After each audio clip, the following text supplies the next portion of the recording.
Senhor dos Anéis, Os Anéis do Poder, série da Amazon Prime que estreou sexta-feira e tem 2 episódios disponíveis. E bem-vindos a mais um Vinivlog aqui nesse formato. É sem roteiro, sem nada, só um bate-papo com vocês. E aqui eu vou dar a minha opinião, mas não como psicólogo, que eu vou falar mais como fã de Tolkien, como católico mesmo. Bom, muita gente tinha muitos fãs, a fanbase de Tolkien, que data de gerações e gerações, estava muito preocupada com o anúncio da série, até porque a série ela vai adaptar e adapta a segunda era da Terra-média, que é a era que Tolkien menos escreveu. Então o pessoal da Amazon acredito que se sentiu bastante confortável para poder desenvolver a própria história, uma história original dentro das obras de Tolkien, né?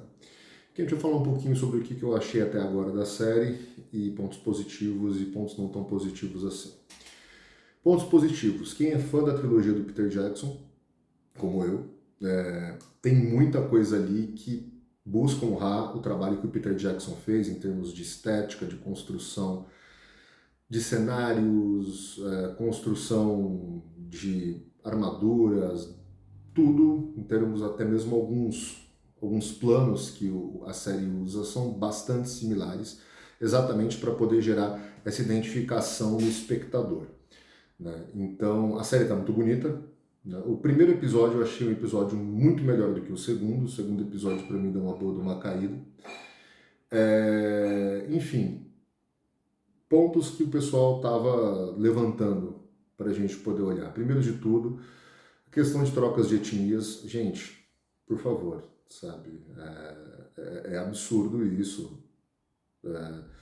Não dá para a gente olhar para a obra e não poder analisar que aqueles papéis são vividos por seres humanos. Ah, mas Tolkien não escreveu desse jeito. Cara, Tolkien escreveu algumas raças, alguns povos de maneiras muito específicas e outros nem tanto, né?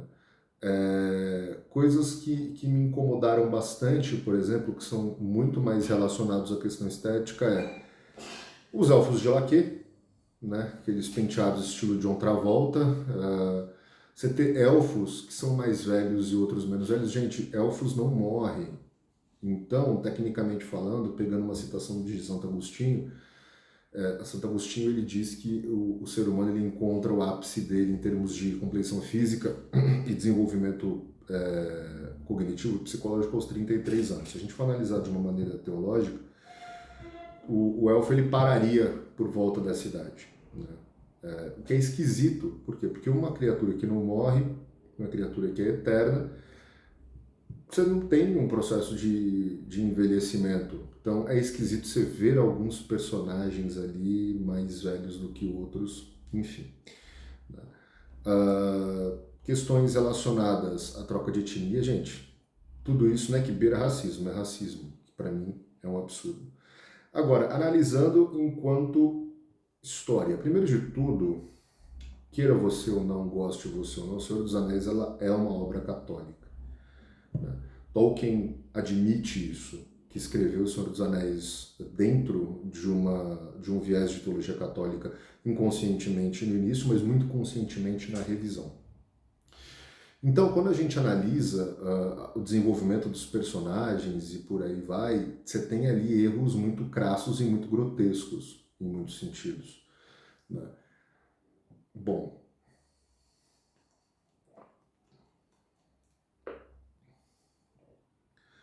mesmo que muitas pessoas digam e falem, mas Tolkien se baseou em estruturas muito anteriores à estrutura cristã, fez ali uma miscelânea, uma rapsódia de mitos e etc. Gente, isso não é cristianismo. O cristianismo ele tá... A discussão em termos espirituais, ela é uma discussão acima da simples questão da materialização do mito. Por quê? Tolkien, ele tinha uma visão pessoal muito forte, que a melhor maneira de você explicar uma verdade, ela não é através da alegoria. Tolkien desprezava a alegoria, algo que seu parceiro de clube, C.S. Lewis, usava muito. C.S. Lewis, quando ele criou o seu Nárnia, ele tinha alegorias muito claras dos personagens. Se você leu Nárnia e não descobriu que Aslan é Jesus, você leu muito errado, né? Tolkien nunca gostou dessa situação, inclusive tentaram fazer uma leitura do Senhor dos Anéis em termos de alegoria histórica, como se os acontecimentos da Terceira Era, onde se passa a trilogia Senhor dos Anéis, fosse uma alegoria da Segunda Guerra Mundial. Ele também rechaçou veementemente essa posição. Por quê? Porque Tolkien acreditava que o mito é a melhor maneira de se explicar uma verdade, o simbolismo do mito, né? Então, quando a gente analisa a forma que Tolkien conduziu o mito, qual que é a grande questão do cristianismo na história? O cristianismo, ele entra na cultura e batiza essa cultura, né? Inclusive tem um livro que eu gosto bastante, uma carta, que é de São Basílio, que ele fala sobre a utilidade da literatura pagã aos jovens, né? Ou seja, não existe uma questão de você negar a literatura pagã, mas existe uma questão de você conseguir encontrar prefigurações de valores católicos dentro das obras clássicas, como a Odisseia, a Ilíada, a Eneida, e por aí vai, né? Então, esse é um ponto importante. Inclusive, o catolicismo, ele traz dentro de si uma união com a filosofia grega que vem de Paulo, quando Paulo pegou os atenienses, né? Então, vai existir essas duas asas para alçar o voo da teologia, que é, de um lado, a revelação e, do outro lado, o aparato, o vocabulário da filosofia clássica, né? Então, a concepção da construção de toda a obra do Tolkien, ela está muito pautada dentro da figura do catolicismo e de seus significados. Então, por exemplo, se a gente pega a Galadriel, a jovem Galadriel, né? A Galadriel, dentro da história do Senhor dos Anéis, ela sempre foi um símbolo muito forte associado à questão da santidade feminina e, inclusive, uma espécie, em alguns momentos, de prefiguração de Nossa Senhora, de Maria, Mãe de Jesus. Então, quando você vê uma Galadriel rebelde, é exatamente o oposto do que a personagem prefigura.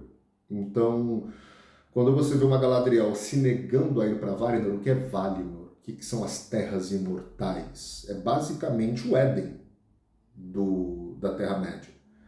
O Éden do mundo de Tolkien, criado por Iru Ilúvatar.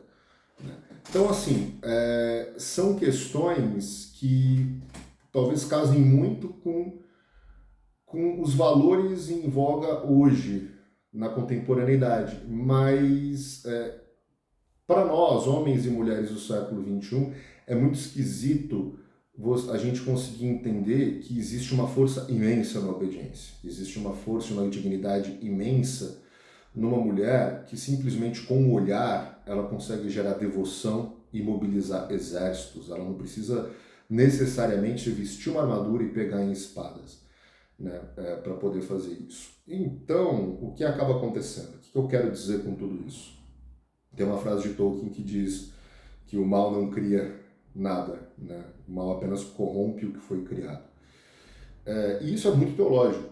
Por quê? Porque não é atribuição de uma criatura criar nada. Quando a gente fala em termos de qualquer tipo de criatura, sejam anjos, sejam humanos, sejam criaturas materiais ou imateriais, quando a gente está atribuindo criações, sempre é num processo de analogia, sempre é uma espécie de comparação, similaridade entre o que é de fato criação. O que é criação? É você criar algo, tirar algo de nada. Ou seja, é a materialização ou a criação espiritual de algo que ganha consistência ontológica, ganha existência. Nós não podemos dar existência a nada. Então, a gente costuma até chamar as obras de arte de netas de Deus. Por quê? Porque, de uma certa forma, nós não criamos a arte, nós dispomos o que já é criado e, através do processo que nós organizamos aquela ideia em uma peça, em um filme, em em uma pintura, aquilo é chamado de criação, como eu falei, entre aspas, essa criação, né? Então, dentro do processo da série, a gente pode dizer o seguinte: se a gente for analisá-la como uma série pura e simples, é uma série muito bonita, uma série belíssima, tem pontos muito positivos, como eu falei, eu gostei mais do primeiro episódio do que do segundo.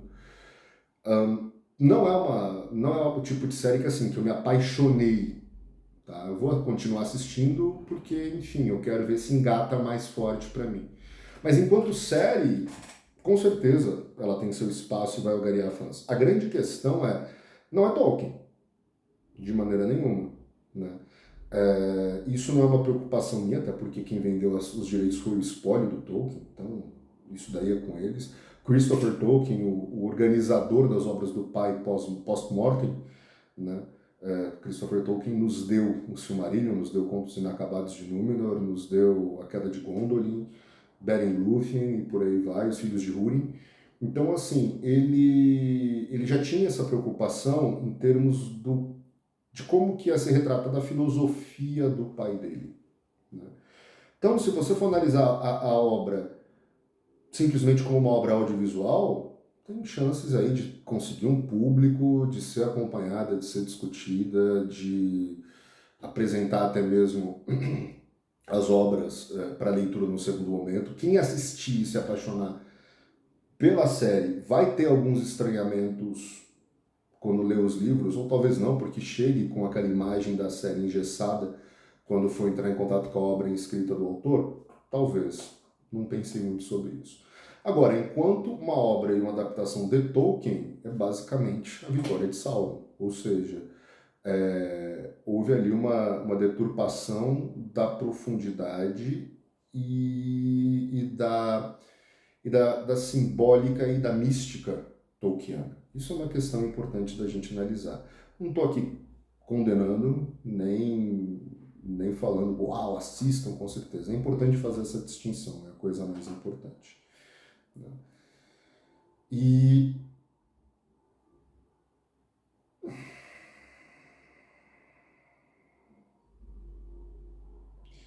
enquanto isso, né, vamos ver o que os próximos episódios trazem. Por exemplo, se quem caiu no cometa foi Sauron, tem ali algumas rimas em termos espirituais, né? Por exemplo, a imagem de Lúcifer caindo do paraíso, no Paraíso Perdido do Milton. Então, assim, pode ser que venham ali algumas simbólicas. Por hora, é isso que eu penso. Mas e você? Tá gostando da série? Não tá? O que você pensa sobre isso? Me deixa saber.